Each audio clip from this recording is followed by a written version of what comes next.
हाय दोस्तों, नमस्कार। अनुराग यादव, जौनपुर केस। दोस्तों, अनुराग यादव जौनपुर केस जिस तरह से आज सुर्खियों में और जिस तरह से उसमें दाव पेच खेला जा रहा है, यह किसी पॉलिटिक्स या राजनीतिक इलेक्शन से कम नहीं है।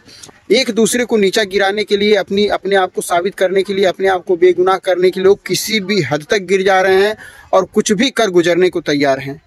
एक छोटे से बालक की हत्या कर दी गई, उसका गला काट दिया गया, लेकिन लोगों को सिर्फ पड़ी है तो अलग ही भूख लोगों को लगी है और लोग उसी से अपनी भूख शांत कर ले रहे हैं। एक माँ के बारे में, एक पिता के बारे में और इस समाज के बारे में, कानून के बारे में लोगों का जमीर मर चुका है। कोई कुछ किसी के बारे में सोच नहीं रहा है। अगर जो सोचने वाला है, जो कदम से कदम मिला करके आगे चलता है, उसके साथ भी साजिश की जाती है और साजिश करके उसको बेचारे को फंसा कर जेल के अंदर डाल दिया जाता है। दोस्तों, मैं बात कर रहा हूँ कमरुद्दीन गाँव के प्रधान वीरेंद्र यादव की।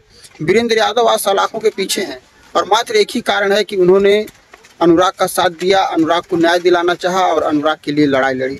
अगर वीरेंद्र यादव भी और लोगों की तरह कोने में दुबक करके बैठ गए होते और लोगों की तरह आश्वासन देकर के पीछे हट गए होते और लोगों की तरह दो कदम आगे बढ़ा करके पीछे अपने घर आकर के बैठ गए होते, तो आज वीरेंद्र यादव भी जेल की सलाखों में नहीं होते, वह भी अपने परिवार के साथ हंस खेल खा रहे होते। लेकिन नहीं दोस्तों, जो सत्य के रास्ते पर चलता है उसके आगे, उसके रास्ते में कांटे बिछाने वाले लोग बहुत होते हैं, उसको रोकने वाले लोग बहुत होते हैं। लेकिन सत्य परेशान हो सकता है, कभी पराजित नहीं हो सकता है। अनुराग को भी इंसाफ मिलेगा, वीरेंद्र यादव को भी इंसाफ मिलेगा। सत्य को परेशान करने की पूरी कोशिश की जा रही है। दोस्तों, आज पूरा गांव, पूरा देश एक सुर में कह रहा है कि वीरेंद्र यादव बेगुनाह है, वीरेंद्र यादव बेगुनाह है। लेकिन कानून को दिखाई नहीं दे रहा, क्योंकि कानून सबूतों और गवाह के मद्देनजर चलता है। और सबूतों और गवाह की बात की जाए तो दोस्तों, जो दरोगा छूट करके आया है उसके खिलाफ भी सबूत थे, उसके खिलाफ भी गवाह थे, लेकिन वह मात्र 3 महीने के अंदर अंदर उसकी बेल हो जाती है, वह छूट करके घर आ जाता है। और उसके घर आने के बाद आज वीरेंद्र यादव की पत्नी खुल करके कह रही, साफ साफ शब्दों में कह रही हैं कि जब से राजेश यादव यानी कि एसआई दरोगा जब से छूट करके आया है, तब से उसने यह चाल चली है और उसी के कहने के अनुसार सारा कुछ हो रहा है। सुभाष यादव की पत्नी जो आज प्रधान जी के ऊपर गंदा गंदा आरोप लगा रही हैं कि प्रधान ने मेरे कपड़े फाड़े, मुझे परेशान किया, मुझसे रंगदारी वसूली। आज लोगों का कहना है, खुद वीरेंद्र यादव की पत्नी और भी कई लोग यह कह रहे हैं कि राजेश यादव ने ही सुभाष यादव की पत्नी को 2 लाख रुपए दिए और उससे बोला कि तुम कुछ ऐसा करो कि जिससे वीरेंद्र यादव जेल में जाए और जल्दी छूट करके ना आए। और वीरेंद्र यादव के जेल जाने से इनको जो फायदा होने वाला, यही फायदा है कि वीरेंद्र यादव कोर्ट कचहरी कानून के मैटर को अच्छी तरह से समझते थे। बड़े नेताओं से, बड़े अधिवक्ताओं से, बड़े अधिकारियों से खुल करके अपनी बातों को रखते थे।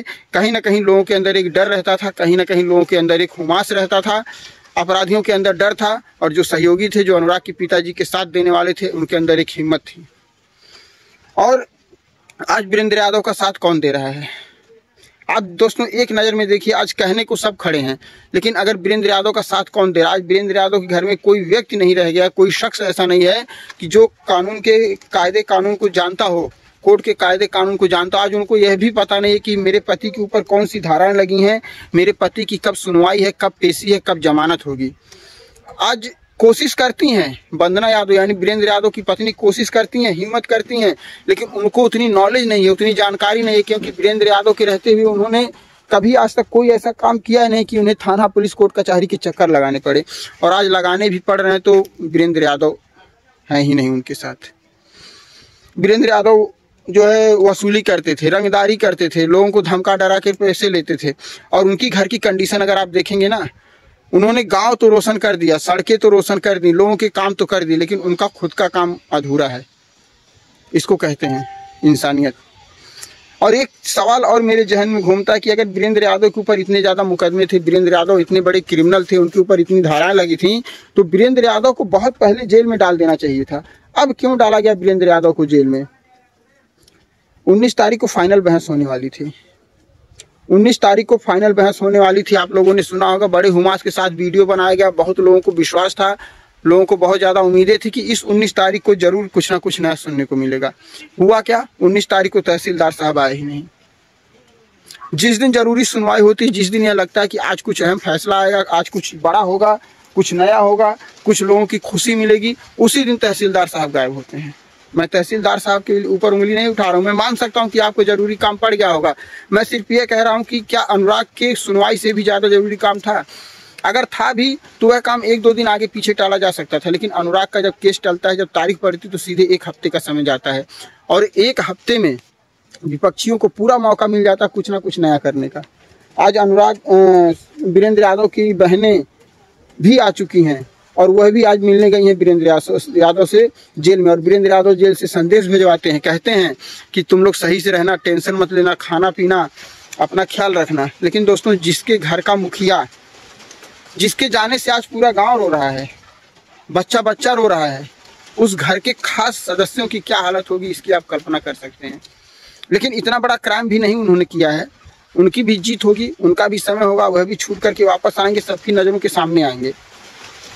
अब दोस्तों, अनुराग यादव का जो मामला चल रहा, 24 तारीख को फिर सुनवाई होने वाली है और जो अनुराग के पिताजी हैं वह बार बार कहते हैं कि मुझे कोर्ट के ऊपर पूरा भरोसा है, कोर्ट के ऊपर मैं भरोसा करता हूं, और उनका भरोसा करना उनकी मजबूरी है। दोस्तों, एक बात मैं अगर बताऊं तो कोर्ट पर भरोसा करना, अगर अनुराग के पिताजी कोर्ट पर भरोसा करते हैं तो कोर्ट पर भरोसा करना उनकी मजबूरी है, क्योंकि अगर वो कोर्ट पर भरोसा नहीं करेंगे तो और किसके ऊपर भरोसा करेंगे। अब एक कोर्ट से ही उनको सारी उम्मीदें हैं, उनको अगर कोई इंसाफ देगा, इस मामले में कोई सुनवाई करेगा, इस मामले में गुनहगारों को कोई सजा देगा तो वह अदालत ही देगी, ना कि हम आप, ना तो कोई मीडिया कर्मी, ना तो कोई पॉलिटिशियन। तो इसलिए अगर वो भरोसा ना करें तो करें भी क्या, और उनके भरोसा करने या भरोसा ना करने से क्या फ़र्क पड़ने वाला है। अपराधियों की जीत हो रही है लगातार दोस्तों, अपराधियों की जीत हो रही है। मैं इसलिए कह रहा हूँ कि आज तक जब से हम मुकदमे चल रहे हैं तब से अनुराग के पिताजी को एक भी ऐसी सूचना नहीं मिली कि जिससे उनको थोड़ी सी खुशी हो, उनको थोड़ी सी राहत मिले। अगर जीत हो रही है अपराधियों को, मैं इसलिए कह रहा हूँ कि राजकुमार जेल में गया, जिंदा कारतूस के साथ पकड़ा गया, उसने धमकियां भी दी, उसकी कॉल डिटेल भी निकाली गई, सारे कुछ प्रूफ थे, लेकिन फिर भी वह 15 दिन के अंदर छूट करके आ जाता है। वहीं दूसरी तरफ दरोगा एसआई राजेश, उनके खिलाफ भी सारे सबूत थे, सब कुछ था, CDR रिपोर्ट भी थी, सारा कुछ था, वह भी 3 महीने के अंदर छूट करके आ जाते हैं। लेकिन आज वीरेंद्र यादव जेल में है, कुछ ठिकाना नहीं है कि कब उनकी पेशी होगी, कब वह छूट करके आएंगे, उनको भी इंसाफ मिलेगा कि नहीं मिलेगा। साथ साथ दोस्तों, ये भी सुनने में मिला कि अगर उनके ऊपर लगाए गए सारे आरोप सिद्ध हो जाते हैं, उनके ऊपर जितने भी आरोप लगाए गए हैं, अगर वह आरोप सिद्ध हो जाते हैं तो उनको 1 से 2 साल की सजा भी हो सकती है। लेकिन कहते हैं भगवान के घर देर है अंधेर नहीं, सत्यमेव जयते। अब देखते हैं दोस्तों, कब तक सत्यमेव जयते होता है और कब तक भगवान के घर देर है अंधेर नहीं होती है, और कब तक भगवान की लाठी में आवाज़ नहीं होती है।